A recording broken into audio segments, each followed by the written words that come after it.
सोचिए, एक ऐसा गांव जहां बच्चे एक एक करके रहस्यमयी तरीके से गायब हो रहे हैं, जहां का स्कूल अब वीरान पड़ा है। और इस सब के पीछे एक ऐसी सच्चाई छिपी है जिसे सुनकर रोंगटे खड़े हो जाते हैं। तो आइए चलते हैं इस खौफनाक कहानी की गहराइयों में। और इस कहानी की शुरुआत होती है एक बेहद खौफनाक मंजर से। आधी रात का वक्त, चारों तरफ घना अंधेरा और एक टूटे फूटे खंडहर के बीच में एक आग सुलग रही है।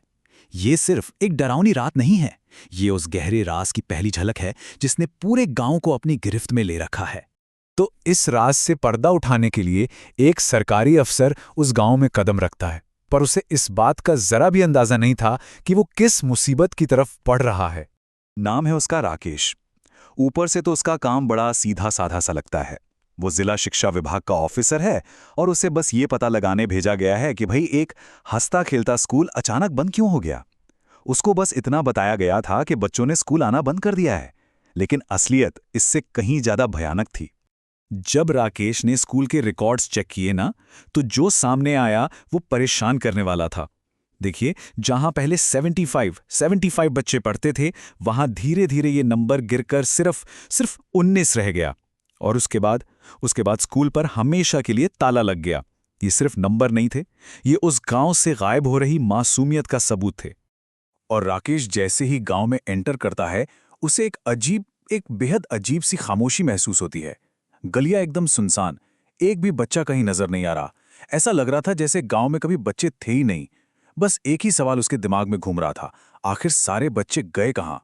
तो अपनी जांच पड़ताल में राकेश एक पुराने टूटे फूटे मंदिर तक जा पहुंचता है और यहीं उसे पहला क्लू मिलता है। पर यह सुराग इस राज को सुलझाने के बजाय उसे और भी ज्यादा डरावना बना देता है। होता यह है कि उस सुनसान गांव में अचानक उसे बच्चों की हल्की हल्की आवाजें सुनाई देती हैं। एक पल के लिए तो राकेश को राहत मिलती है, चलो बच्चे हैं तो। लेकिन जब वो पास जाकर देखता है तो उसकी रूह कांप जाती है। बच्चे थे, खेल भी रहे थे, पर वो कोई मामूली खेल नहीं था। उन्हीं बच्चों में से एक बड़ी मासूमियत से बोलता है, अमावस्या को छोटू की बलि देनी होगी, उससे देवता खुश होंगे। ये सुनकर राकेश की तो पांव तले जमीनी खिसक जाती है। ये क्या बोल रहे मासूम बच्चे? बलि? देवता? आखिर किसने इनके दिमाग में ये जहर भरा है? बच्चों की उन बातों से राकेश इतना परेशान हो जाता है कि उस रात उसे एक भयानक सपना आता है। और सपने में वो क्या देखता है? वही, बिल्कुल वैसी ही मूर्ति जैसी बच्चों ने मिट्टी से बनाई थी। एक अजीब सा शरीर जिसका सिर बैल का है और उसके पेट के अंदर आग की एक भट्टी जल रही है, एकदम दहक रही है। अब सपने और हकीकत के बीच की जो लकीर थी ना, वो मिटने वाली थी। राकेश का सामना अब उस शख्स से होने वाला था जो इस पूरे अंधेरे की, इस पूरी दहशत की जड़ था। आधी रात को राकेश को जंगल के उन्हीं खंडरों में एक रोशनी दिखती है।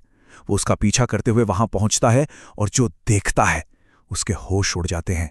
गांव का पुजारी, जिसे सब बड़ा सिद्ध मानते थे, अघोर, वो ठीक उसी डरावनी मूर्ति के सामने बैठा कोई अनुष्ठान कर रहा था। वही मूर्ति जो राकेश के सपने में आई थी। और बस यहीं पर कहानी का सबसे बड़ा, सबसे शॉकिंग धोखा सामने आता है।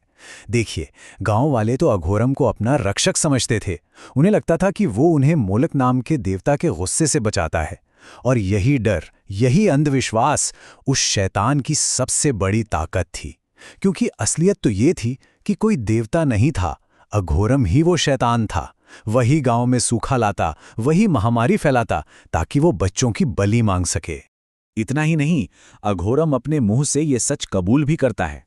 वो राकेश को साफ साफ बताता है कि वो किसी देवता को नहीं, बल्कि एक शैतान को पूजता है, और बच्चों की बलि से मिलने वाली ऊर्जा ही उसे और भी पावरफुल बनाती है। उसकी प्लान बिल्कुल क्लियर थी और उतनी ही शैतानी।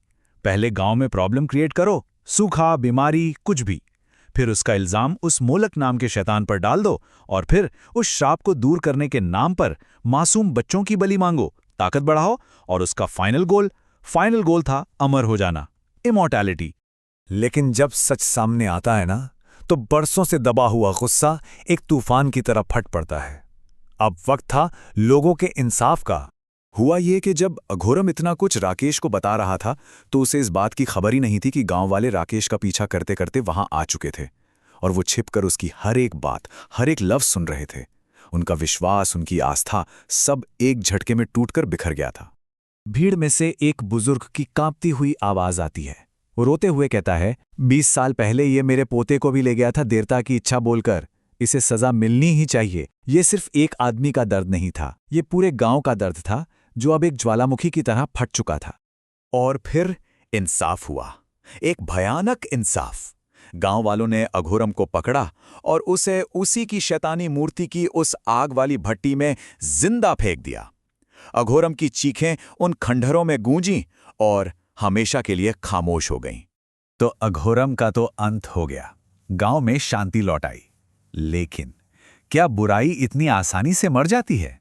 शायद नहीं, कहानी अभी बाकी थी।